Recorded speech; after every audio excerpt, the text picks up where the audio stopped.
Bonjour à tous et bienvenue dans cette nouvelle vidéo. Pour commencer, on va encadrer le nombre 28,4597 par deux entiers consécutifs. Alors, petit rappel, consécutif, ça signifie qu'ils se suivent. On connaît tous des jours consécutifs dans la semaine, c'est des jours qui se suivent, par exemple lundi et mardi. Pour les nombres, eh bien, une suite de nombres consécutifs, c'est par exemple 1, 2, 3, 4, etc. Alors, on doit encadrer ce nombre. L'encadrer, ça veut dire trouver un nombre qui est plus petit et un nombre qui est plus grand. Le nombre qui est plus petit sera à gauche et le nombre qui est plus grand sera à droite. Pour avoir le nombre de gauche, eh bien, il suffit de couper mon nombre à l'unité, puisque je veux un nombre entier. J'ai donc 28 à gauche.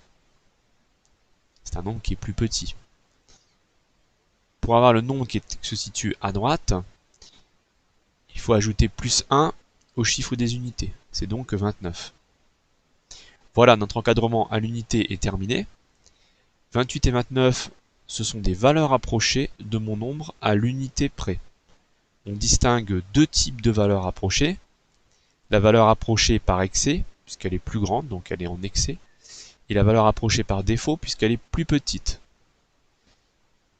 J'ai tracé une droite graduée, j'y ai placé 28 et 29, donc la moitié c'est 28,5. Mon nombre se situe à peu près ici. Je constate que la distance est plus faible avec 28 qu'avec 29. Donc, mon arrondi à l'unité de 28,4597, eh bien c'est 28, puisque 28 est plus proche. On notera avec le symbole environ égal. Deuxième question, on doit encadrer 28,4597 par deux nombres décimaux au dixième près, c'est-à-dire à 0,1 près.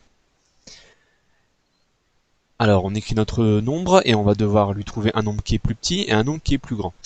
Pour trouver le nombre qui est à gauche de ce symbole ici, un nombre qui est plus petit, on va faire la coupure de 28,4597 au dixième près, c'est-à-dire à un chiffre après la virgule. Faire une coupure en mathématiques, ça porte un autre nom, ça s'appelle faire une troncature. Eh bien, ma troncature ici me donne le nombre de gauche qui est 28,4. Et pour avoir le nombre de droite, il suffit d'ajouter un dixième au chiffre des dixièmes ici, ce qui me donne 28,5. L'encadrement est terminé. 28,4 et 28,5 sont mes valeurs approchées au dixième près. Alors sur une droite graduée, j'ai placé mes deux valeurs approchées, 28,4 et 28,5. 28,45 étant entre les deux forcément. Je place approximativement mon nombre, qui est 28,4597, et je constate que 28,5 est plus proche. Donc l'arrondi au dixième, c'est 28,5. Troisième question, encadrer le même nombre par deux nombres décimaux au centième près, ou à 0,01 près. Alors même façon de procéder, on écrit son nombre et on va donc couper au centième, c'est-à-dire à deux chiffres après la virgule. Donc, une fois que j'ai coupé ici, eh bien j'ai mon nombre qui est à gauche. Et pour trouver mon nombre qui est à droite, je rajoute 1 au chiffre des centièmes, ce qui me donne 28,46. L'encadrement est terminé. J'ai trouvé mes deux valeurs approchées au centième près. Pour trouver l'arrondi, maintenant, on va s'aider d'un petit graphique. Donc sur ma droite graduée, j'ai placé 28,45 et 28,46. 28,455 est au milieu. Et je place approximativement mon nombre ici, qui est entre 28,459 et 28,460. Donc on constate que 28,460 est plus proche. C'est donc mon arrondi au centième. Alors à nouveau la même question, mais cette fois-ci, on demande un encadrement au millième près, c'est-à-dire à 0,001 près. Alors voici mon nombre de départ. Je vais le couper au millième, c'est-à-dire 3 chiffres après la virgule. Donc le nombre qui est plus petit, c'est 28,459.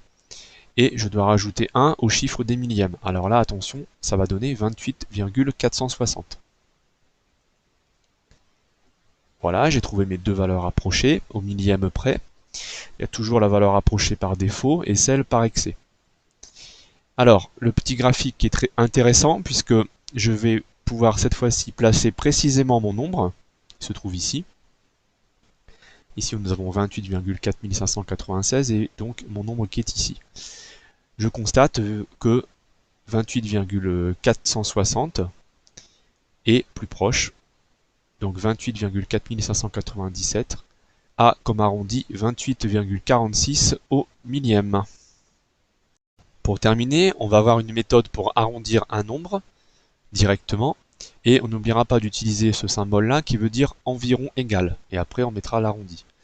Donc première chose à savoir, c'est savoir à quelle position je vais arrondir mon nombre. C'est la position à laquelle je vais le couper. Après ma coupure, je regarde le chiffre. Si le chiffre est entre 0 et 4, c'est-à-dire 0, 1, 2, 3 et 4, eh bien je laisserai mon nombre tel quel, j'aurai directement l'arrondi. Si mon chiffre est entre 5 et 9, eh bien je rajouterai 1 au chiffre d'avant. On va avoir deux exemples pour illustrer cela. On va arrondir 15,472 au dixième, puis après on arrondira 3,14 au dixième. Donc j'écris mon nombre, je le coupe au dixième, et je constate qu'après ma coupure, j'ai un 7. 7, c'est donc ce cas ici, il faudra rajouter 1 au chiffre d'avant qui devient 5. Mon arrondi, c'est donc 15,5. Même chose pour 3,14, j'écris mon nombre, je le coupe au dixième puisque je demandais au dixième. Après, j'ai un 4, donc c'est le premier cas, on laisse tel quel et on a donc 3,1 comme arrondi. A bientôt pour de nouvelles vidéos.